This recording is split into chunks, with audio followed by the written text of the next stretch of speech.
Hi guys, it's Jessica. Welcome back to my channel. Today I'm going to be reviewing all the books that I read in April.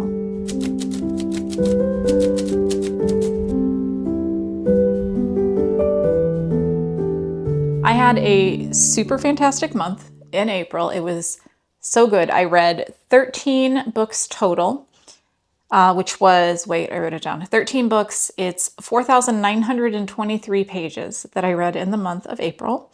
I also had 4 DNFs, and we will talk about those DNFs when we get to them, but I did have unfortunately, some DNFs.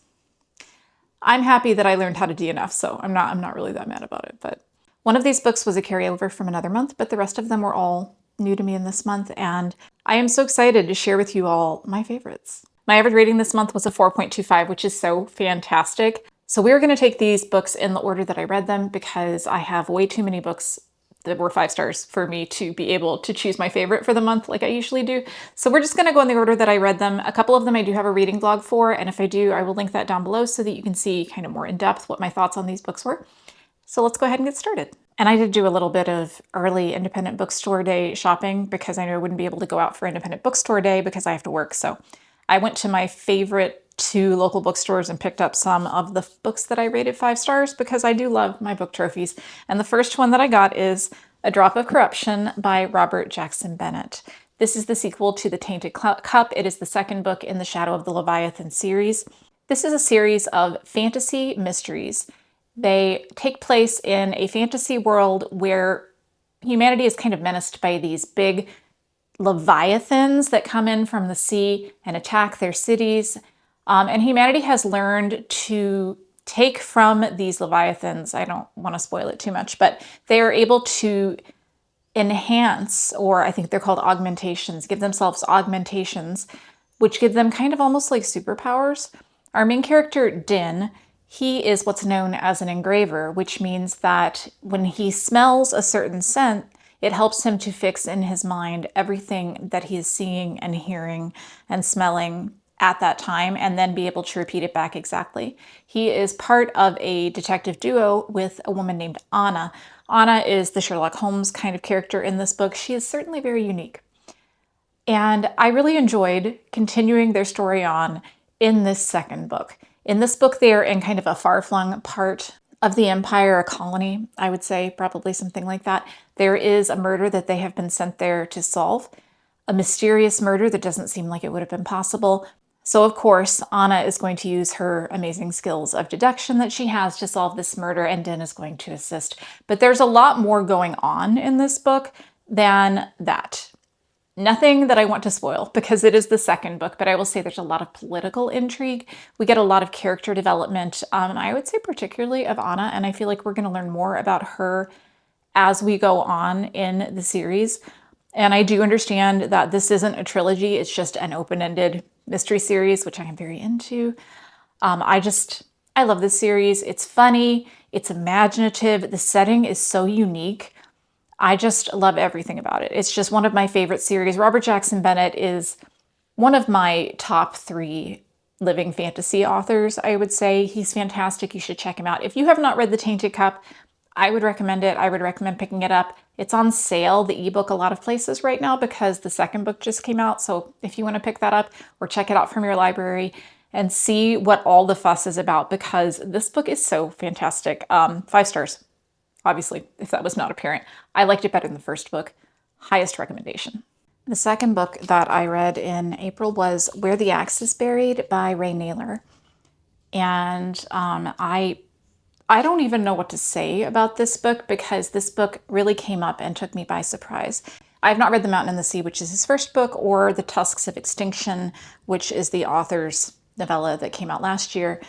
So I picked this up only knowing that it was dystopian, kind of maybe a little bit of a story about AI, I think is what I would have said. And it turned out that it was so much more than that. This is the story of a very realistic feeling dystopian future in which AI is indeed a part of that. There are many countries that have gone to having a prime minister that is an AI with the idea that the prime minister that is an AI will be able to make decisions without all of the other things that go into, the human human frailty without humans being involved. And then there's also a place called the Federation, which is very clearly meant to be like Russia, in which the head of state has downloaded his body or his mind into a number of different bodies over and over again, and nobody says anything about it. It's a very repressive authoritarian regime. All this is stuff from the blurb, so none of it's a spoiler. The book doesn't necessarily really have a main character. It has a series of characters, a cast of characters. They have POV chapters. It's fantastic, quite frankly. If you like 1984, if you like Brave New World, if you like Fahrenheit 451, I think would be another really great comparison to a lot of the stuff going on in this book. I would highly recommend that you pick this up. It has some ideas that are very current, that are very profound, I felt. And it's also just very beautiful. The prose is really beautiful. I'm going to give you one quote. The author, Ray Naylor's been sharing a lot of quotes on his Instagram.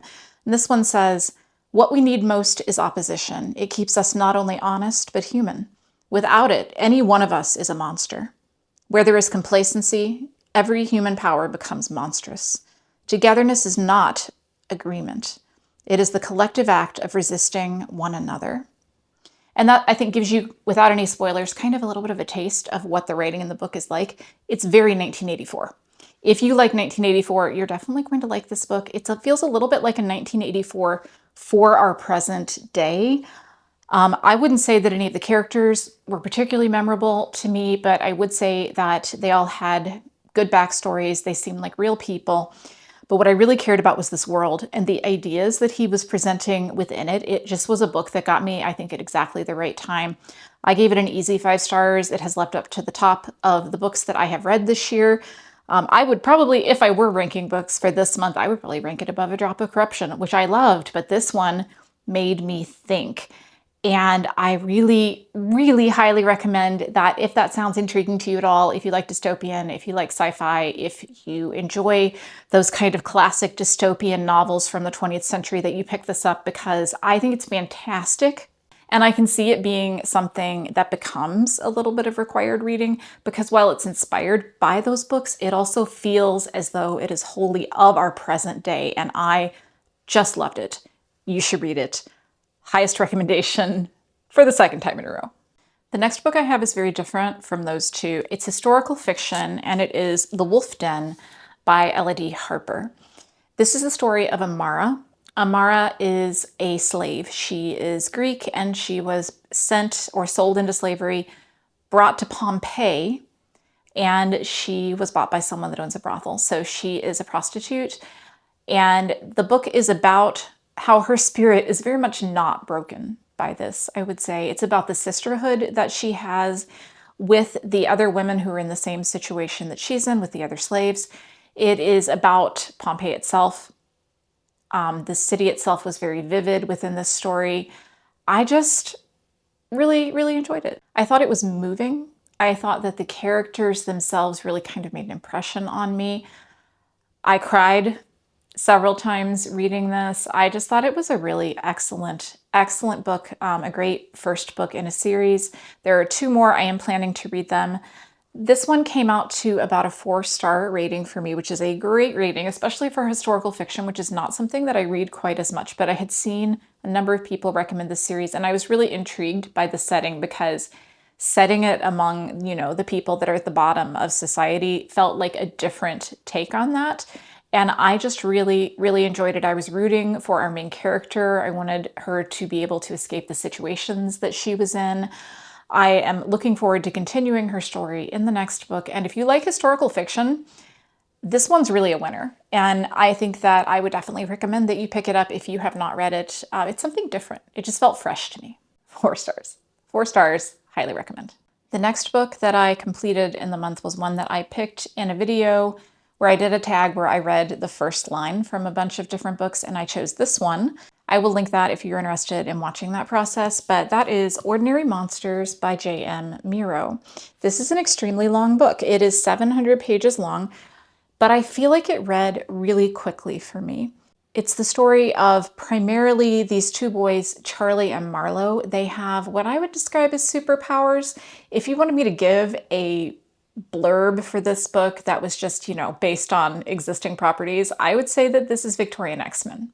That is basically what this book feels like. Victorian X-Men, Charlie and Marlowe, they have powers. I'm not going to get any more specific than that, but there are many other children who are like them. And there is in this world a magical school academy at which these children are trained how to use these different powers.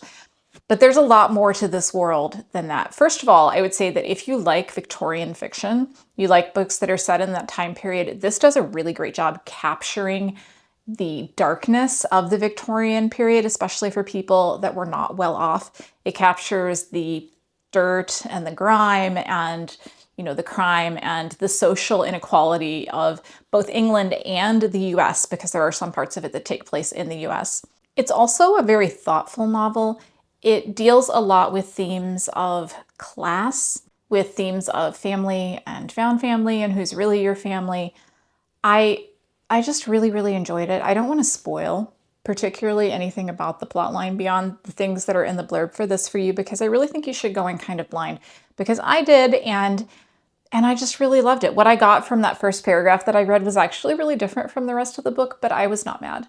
The writing was beautiful. It did not feel too long to me. Would I say, for instance, would I compare it to something like a Harry Potter? Kind of. It has some Harry Potter-esque things going on, but I would say don't go into it expecting a fun, whimsical time. This is a much darker story. It actually has elements that are kind of like horror. I would probably put this into the fantasy horror category more than I would into historical fantasy even, although it is historical. But it has those elements. There are things that are pretty gruesome, so be aware of that. Check maybe some trigger warnings if that's something that you're sensitive to, but I just thought it was great. I gave it a 4.25 stars, and I am really looking forward to reading the next book in the series that I know is already out, so hopefully I'll be able to get to that very soon and let you know what I think of that as well. Next, we're going to have my first DNF of the month, and this one, more than some of the others that you're going to see in here, this DNF made me sad. I did DNF Ancillary Justice by Ann Leckie.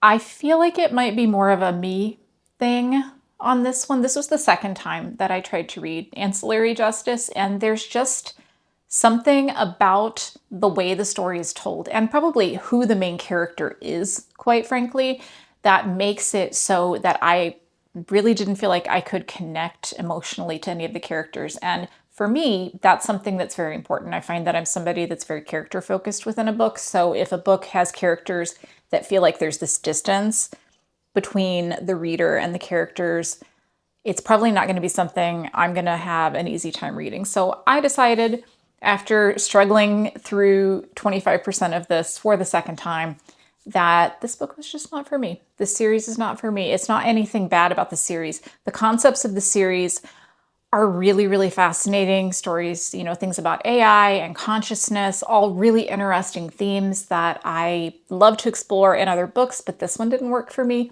but it might work for you. It's not an anti-recommendation, but I did DNF it. It was on my TBR for last month. After that, I picked up a book that was definitely not a DNF. It was a 5-star read, and that is The Jasmine Throne by Tasha Suri. I've seen a lot of people who have talked about this series and how much they love this series, and I was not prepared for the emotional journey that this book took me on. This is the story of Priya, primarily. Priya, and also a character named Malini. Priya is a poor serving girl within the palace of this kind of, I guess we're going to say colony of an empire. They're kind of under occupation a little bit by a larger empire. She has some secrets, shall we say. I don't want to spoil it. I don't know how much of it's really in there. Not a lot in the blurb. The blurb is very short. So Priya tries to do her best to help the people that she can help. There is, for instance, a very deadly plague in this land called the rot, which causes some pretty grotesque effects to happen in a very, I would say, like Annihilation or The Tainted Cup kind of way. You'll know what I mean if you've read those books. And she's very kind, but she also has a lot of secrets that she's holding from her past. And she meets, through a series of circumstances, a princess called Princess Malini. She has been imprisoned within a temple in this colony, because she has displeased her brother, who is the emperor. Obviously, we know that there's a love story. It's one of the main things about this book is that it is a sapphic love story between these two characters. But more than that, it is a story about vengeance and power and what the cost is for those things. Quite frankly, this is a dark book. The characters make decisions that are hard. They make decisions where not everybody's going to be okay. I would not go into it expecting a light, fluffy read, or even, it's a dark fantasy, I would say in a lot of ways, but also very hopeful. I found it to be a fiercely feminist book in many ways. I just absolutely loved it. It shot right up to the top of the fantasy series that I'm in the middle of right now. In fact, I'm going to tell you all now, if you've seen my TBR video, you already know that I have also chosen the second book in this series to read in May because I cannot wait. I have to find out what is going to happen to these characters next. I just am in love with them and in love with this first book. It's something really different. It is an Indian-inspired fantasy, and it takes a lot of real-world inspiration from that culture. And when you're used to reading a lot of fantasies that are very kind of, medieval Europe focused, it's so different. And I thought it was so cool. I just loved that part of it. Yeah, I'm rambling a little bit because I want to encourage, if you haven't read the Jasmine Throne, it's about 500 pages, so it's a little bit chunky. It reads pretty quickly. It's not a difficult read. It's not one of those fantasies that you're going to have to remember 9,000 characters and what their titles are. I felt like it was a very straightforward story in some ways, but it was just so very, very well done. Fantasy with strong female lead characters. Yes, I ate it up. I absolutely loved it. And you'll need to read it. 5 stars. After the Jasmine Throne, I thought I would take a little break and read something lighter. So I have another DNF. This is actually, it was also on my original TBR. It is Murder at Gulls Nest by Jess Kidd. So this is a mystery story about a former nun, barely a former nun, like she just left, who is searching for what has happened to, let's say, her pen pal. I ended up DNFing this book primarily because the writing style, I didn't jive with the writing style. I find that, I already talked about characters being very important to me. The prose not doing certain things, I guess, that I don't like as much, will stop me from reading a book. And the reason why I gave up on this book was essentially that it used a lot of really short and simplistic sentences. And for me, it felt very choppy. It felt like the language was broken up way too much and it just didn't flow, and I found it distracting.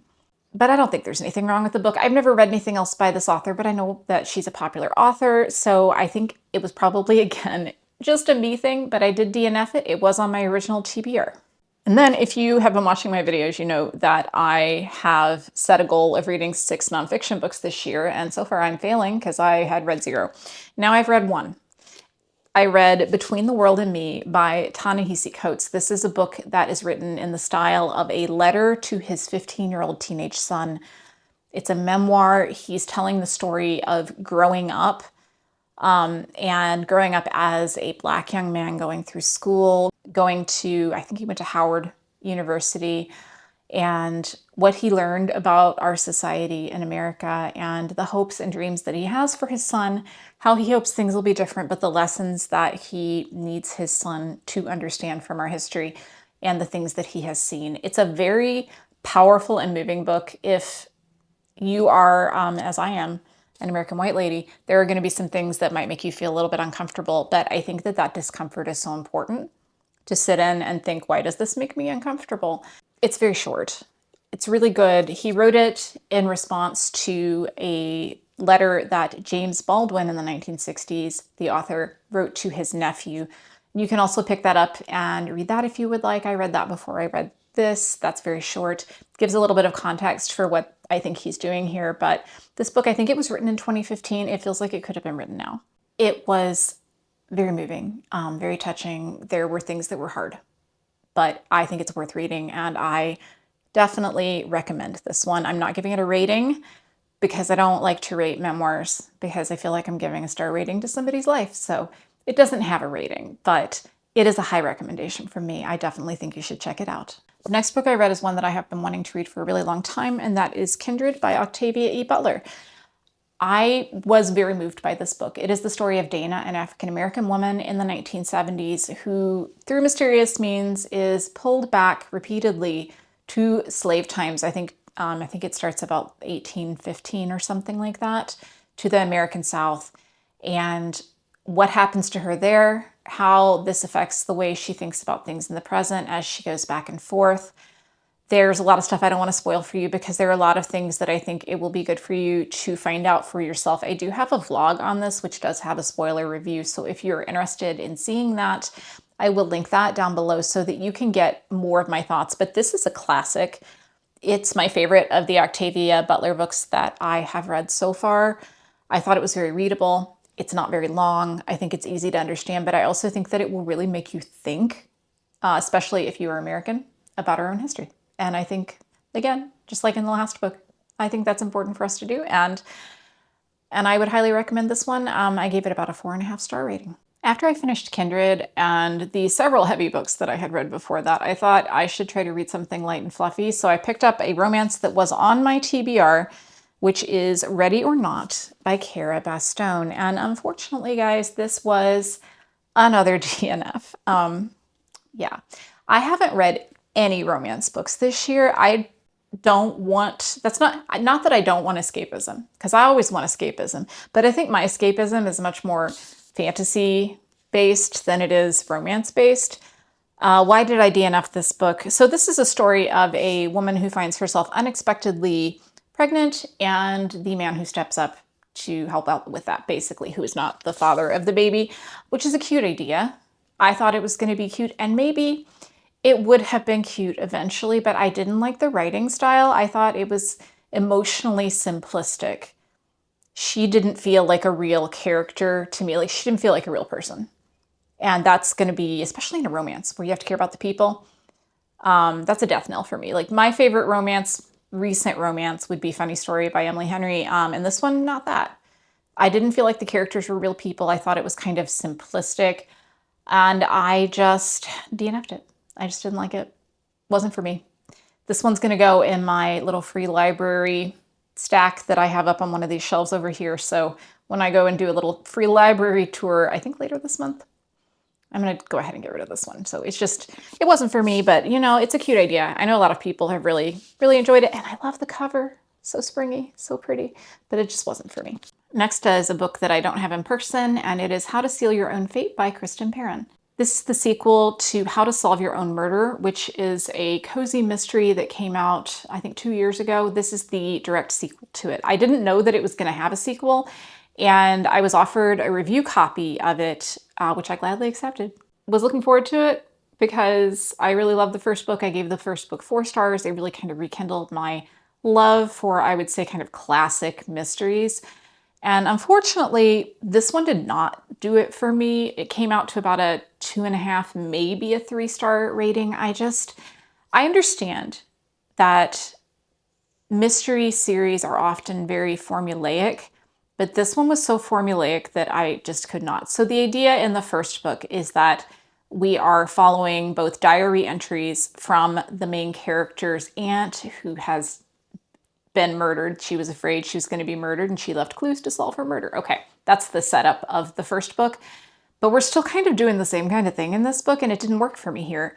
I also felt like a lot of the character growth that we felt from a lot of the characters in the first book felt very brushed aside, and everyone felt very surface level and not so much like fully formed characters. Even the main character felt like kind of a different person, and it did not work for me. It just, on a deep level, kind of did not work for me. And I was sad because I love the first book. And I would recommend the first book, but I would recommend that you could finish after the first book, and it didn't need a sequel. And yeah, this one was gifted to me, but I didn't like it. And I'm going to be honest with that always. It didn't work for me, and I wish that it had. But I will read something else by the same author if she writes something in a different series. I just think that this series, I think I'm just done with it. Oh, and I should have mentioned that at this point in the month, I had run out of my TBR. I did not have How to Seal Your Own Fate on my TBR. I had the review copy. So I just was like, well, it's coming out at the end of April, so I'm going to go ahead and review it, which was fine. But then I didn't know what to read. And I am really somebody that likes to have a plan. I am kind of a mood reader, but I want to mood read within that plan. And sometimes I don't even want to do that. And I stressed myself out so hard looking for books to read. But I did get some really great reads that I picked out kind of on the fly. So the next book that I read is Sisters of the Vast Black by Lena Rather. This is a novella that came out a few years ago, and I saw it described as Catholic nuns in space. And I was like, yes, yeah, no, I'm into that. Please, some Catholic nuns in space. The idea behind this book is that we have learned how to have organic or living spaceships, and we are following an order of nuns who are traveling the galaxy to, spread the good news and to do good works and all the things that nuns do, right? But this actually turned out to be a lot more than I was expecting. I enjoyed the sci-fi story. I enjoyed the idea of the living ship. The ship is actually kind of almost like a character within the story, and I really, really enjoyed that. And then I also enjoyed all the nun characters. They were all so different and so well drawn. And more than that, I think that what I enjoyed was the depiction of a Catholic church in the future when we're traveling between stars and how the church is going to kind of deal with that. I am Catholic. I used to work full-time for the Catholic Church. I do not anymore for reasons. But this was a very accurate portrayal, I think, of both a lot of the issues that exist within the Catholic Church, sometimes particularly with the patriarchy, the patriarchal society of the church, and how sometimes particularly nuns really do not love that. And also just, I don't know, I just thought it was so good. It was obviously written by somebody who had knowledge of the church. I don't know the author's history, but if she's not Catholic, then it was well researched. And also my favorite thing.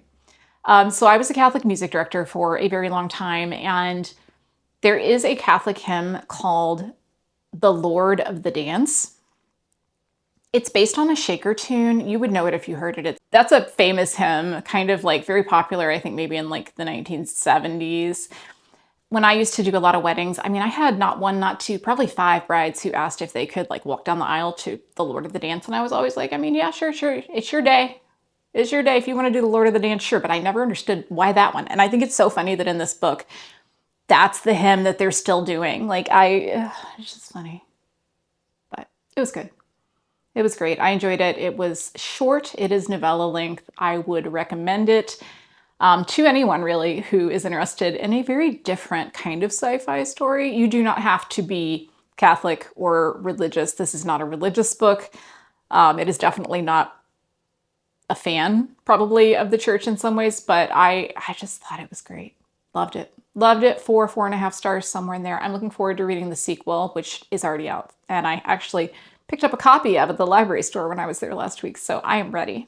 And the next book I have, I actually did not know was coming out in April. I think I thought it was coming out in May, but I was wrong because I woke up and it was in my library holds list and it was ready for me to read. And so I didn't know what to read, so I was like, sure, this one. And that book is The Raven Scholar by Antonia Hodgson. And anytime I'm holding up a book that I clearly bought, that's going to tell you that I gave it 5 stars. This was a 5-star read for me. It is also one of those big floppy Orbit paperbacks that I think we all love. And I enjoy that it has like a shiny spine. I don't know. But ignoring like the physicality of the book and the fact that it's purple, which is pretty, this is a fantastic start to a series. If you like a fantasy mystery, I think this is something that you would enjoy. I wouldn't say it's a traditional mystery in the sense that something like The Tainted Cup or A Drop of Corruption is, but I think it's going to hit that same place. And again, I don't want to spoil a lot of things about this book, but basically we have in this world, we have these different orders, kind of like, I don't want to say monasteries, they're kind of like monasteries, at least for some of them, where these people have these different animal, I want to say this animal that they are, I don't want to say worshiping exactly. That's not exactly what I mean, but basically people go there, they're described as having the qualities of these animals. Like the fox, the people that belong to the fox are, sly and quick and tricky. And this, obviously our main character, her name is Nima, is a raven, and they are the scholars of this world. And they have all been called together because the emperor is stepping down after 26 years of reign, and there's going to be a competition. There are going to be trials where one person from each of these different places, these different schools, are going to compete to see who will be the next emperor. So first of all, if you like books that have trials, oh my gosh, so many trials. So good. If you like a mystery, there's a mystery in this. I don't want to spoil anything about it. There's a lot of stuff that you're going to want to go in, I think, very blind on. I would consider this to be a story, a fantasy that is going to sit very squarely in the books that are good for people who haven't read a lot of fantasy or haven't read a lot of adult fantasy. It's great if you have read a lot of fantasy, as I have. I think it's fantastic. Such a different story, but it's also not too complicated. And as I said, it's an adult fantasy with trials. So if you love The Hunger Games, I think you would still like this. There's some romance in it. It is not a romantasy, but there is some romance. It's not the focus of the book, but I enjoyed the amount of it that there was. I thought that was great. And our main character, Nima, she was just awesome. She was just like not your standard fantasy heroine. She is a scholar. She does not want to save the world. She just wants to stay with her books and do her book things and do her research. But alas, we can't always get what we want, right? This is one that I feel like it's going to be very popular because I think it's very approachable and I think it's different. And it does have that mystery aspect, which I feel like is having a moment right now. If you're not a mystery person, don't worry. That's not really the whole thing. I mean, I think a lot of different people would enjoy this, and I loved it. It's also very funny. The author has a real sense of humor, which is not something that always hits for me in books. A lot of times books that people tell me are funny, I don't think are funny, but I thought the humor in this was good. I enjoyed it. It was funny.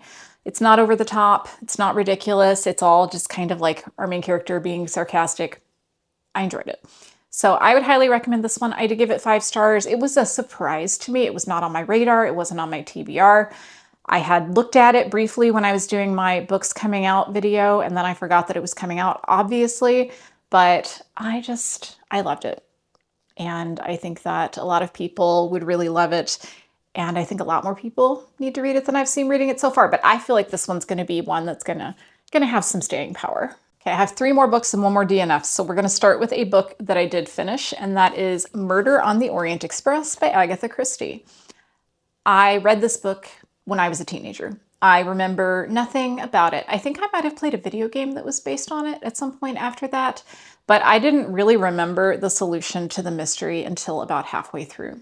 This is one of the Hercule Poirot books. If you know who that is, he's the most famous of Agatha Christie's detectives, obviously. I was more of a Miss Marple girl growing up. I didn't read all of the Hercule Poirot stories, but I have read this one before, and it's still good.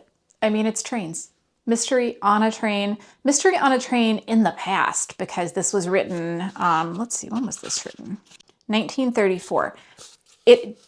I will say that because it was written in the 1930s, that it does contain some things definitely that are not, I would say, politically correct for our current day. I personally, when I read books like this, I mean, I always say, I want to look at a book. They're kind of like time capsules. And there are a lot of things, a lot of ways that people are referred to within this book that I think certainly would not be acceptable now. But it's so interesting to read it in a way and see how like casual all that stuff was. So that is a thing to be aware of if you were sensitive to that kind of thing, but I wouldn't let it put it off reading it. I think the mystery is so well plotted in this one. It's just, I love that the whole book is basically just him solving the mystery. Like there's nothing else there. It's just laying out the clues. It's very logical. You can figure it out yourself. I mean, Agatha Christie, just like the queen, right? Obviously we know that. I love this one. I'm glad I read it again. I read it for a book club. Haven't had the meeting for the book club yet, and I'm looking forward to discussing it with other people and talking about all those clues, but it was a 4-star read for me, and I highly recommend it. Okay, now we have my other DNF, my last DNF for the month, and this one, I can feel the side eye a little bit on it. So I DNF'd the new Emily Henry book. I know. First of all, as I said, I have not been in the mood for romance at all this year. like at all. I haven't read any, and the ones I have tried to read, I've basically DNF'd. So it could just be that, but I'm about 50-50 on Emily Henry. So I think I said earlier in this video that Funny Story is one of my favorite romances ever. I love it. I feel like it was written for me. I love the characters. I love everything about it. So good. I also really like Book Lovers. Except I don't love the sister character in Book Lovers. But other than that, I love Book Lovers. That one's like really great too. I have a couple of her books, most notably Happy Place, but others that I really didn't like.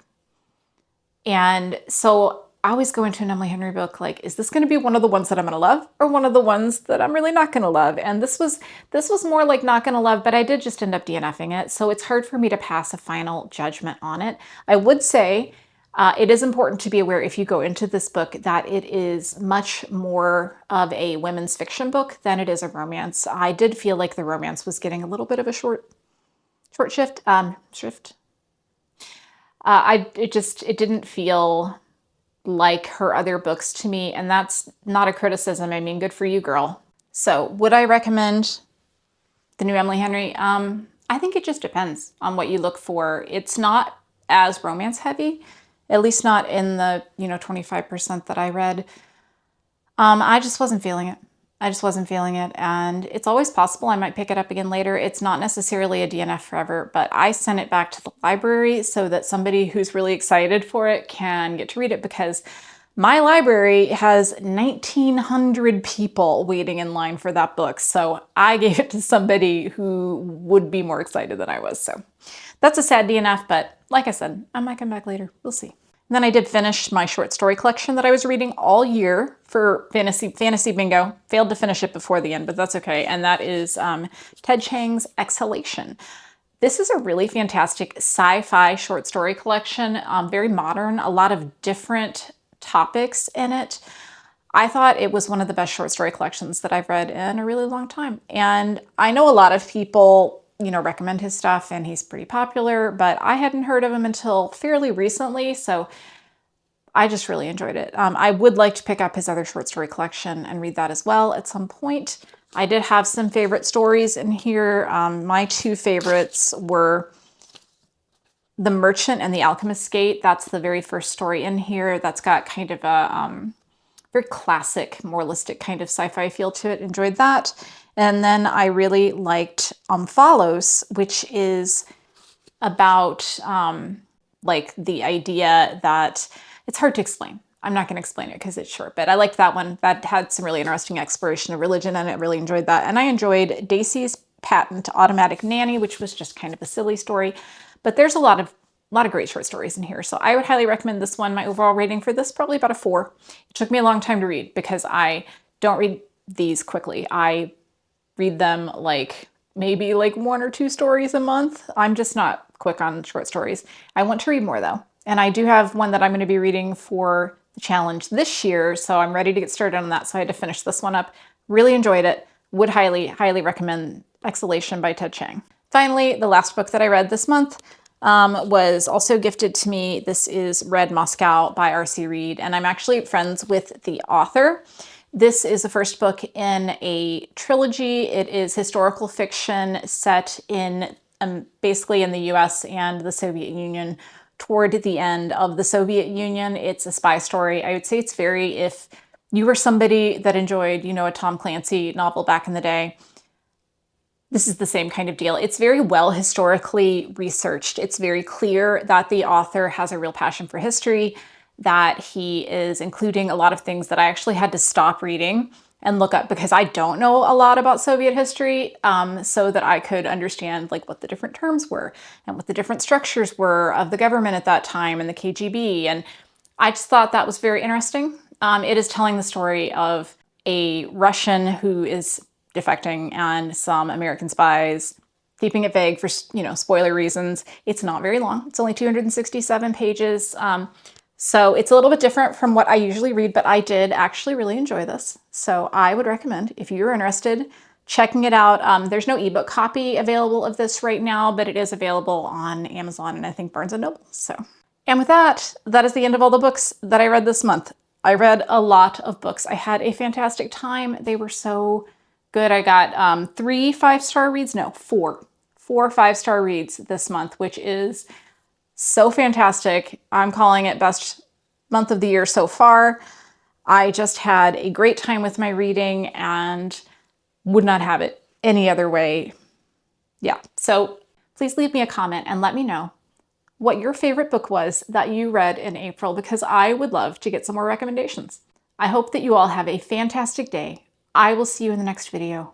Goodbye.